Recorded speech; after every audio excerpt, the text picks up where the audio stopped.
So we're talking spring bulbs today. We need to start planting them in the fall.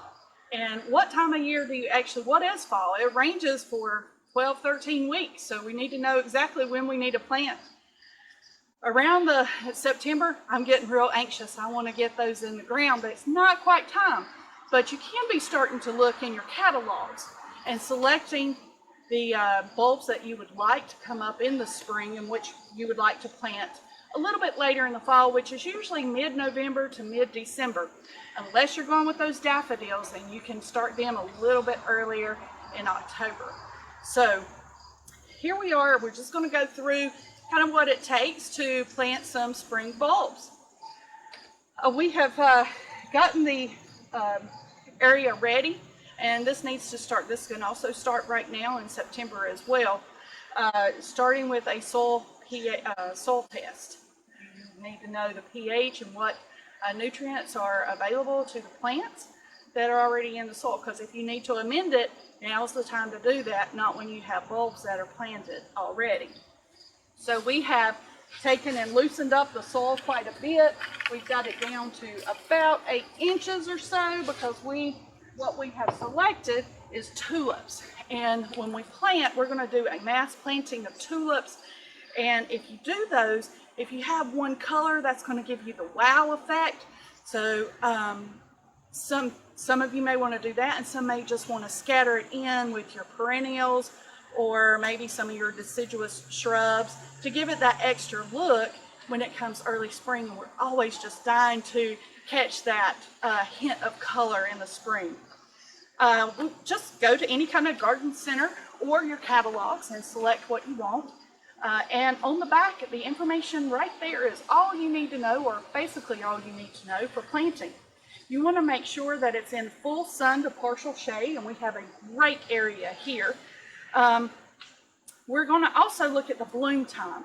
So we want to make sure we know when these are going to start popping their little heads up and looking forward to it. It also helps when we know how deep to plant as well. So with these tulips that we have here, the flower bulbs, it has bloom time is mid-spring. So these are medium flowering. There's also late and there's also early. So depending on how and when and how much bloom, you can actually select if you want all year or all springtime blooms, or you just want a particular time. These will get 18 to 20 inches, and the hardiness zone, make sure you check that out, because we're kind of right in the border of 7A, 7B, but that's what we're looking for. And fortunately, this one has hardiness zone of 2 to 8, so we're right on with this. So we're going to put that to the side, and we're going to take our bulbs.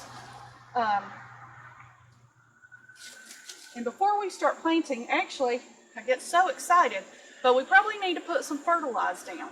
And fertilizer, there's a lot out there on the market, and how do you decide?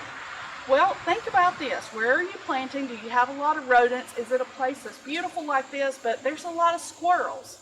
A lot of other things that come in and that will take away these bulbs because they see them as nice treats for them and their families. So they're going to dig those up. So once we put them in the ground, you may want to put some kind of wiring over the top of them, so it makes it a little more difficult. And if they're really wanting these bulbs, they're going to have to try really hard to get them. You also can change your fertilizer. A lot of people want to put bone meal, but think about this when you're planting bone meal. It attracts rodents, so we're trying to deter them, so that may not be the best selection.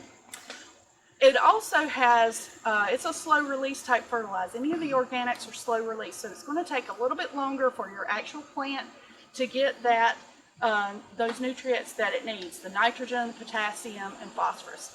And with bone meal, the phosphorus is readily available. However, it's just not enough nitrogen and potassium.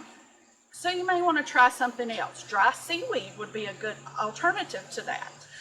That's a natural fertilizer, and it doesn't attract rodents. But there again, it is slow release. It's going to be a little bit slower for that plant to take up the nutrients, so keep that in mind.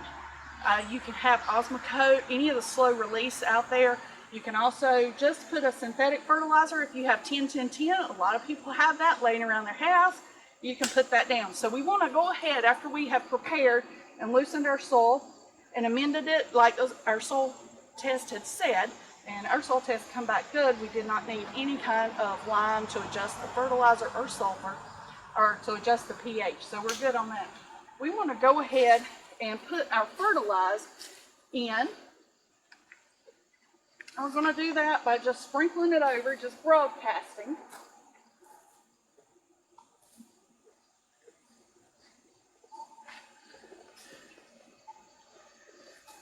It kind of gets it ready.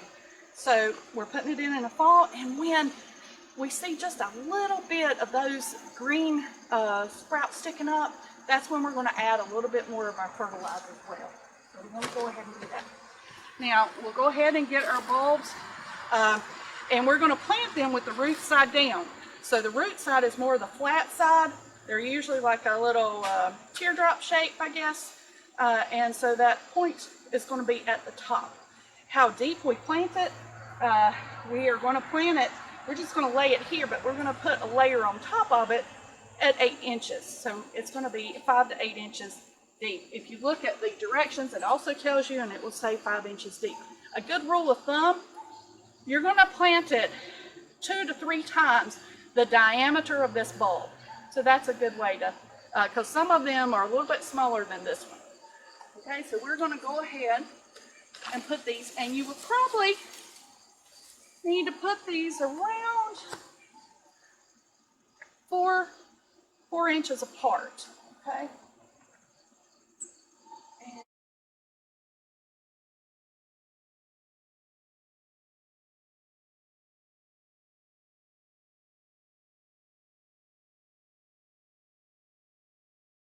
And take our soil and add to this. Let's see. Just go ahead.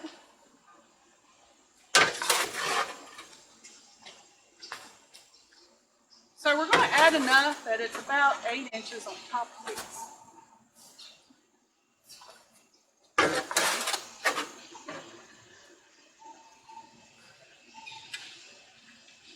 Now it may be, the soil that we use is probably not going to be from a garden site. It could be maybe some topsoil or some potting soil that we have purchased, or it could be some compost that we have prepared. Okay.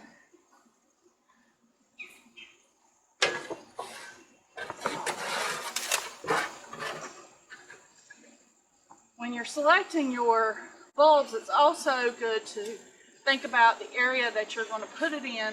If there are a lot of deer, there are some deer-resistant bulbs that are out there. Some of your daffodils,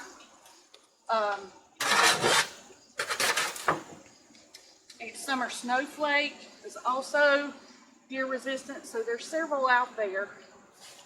So we're going to go ahead.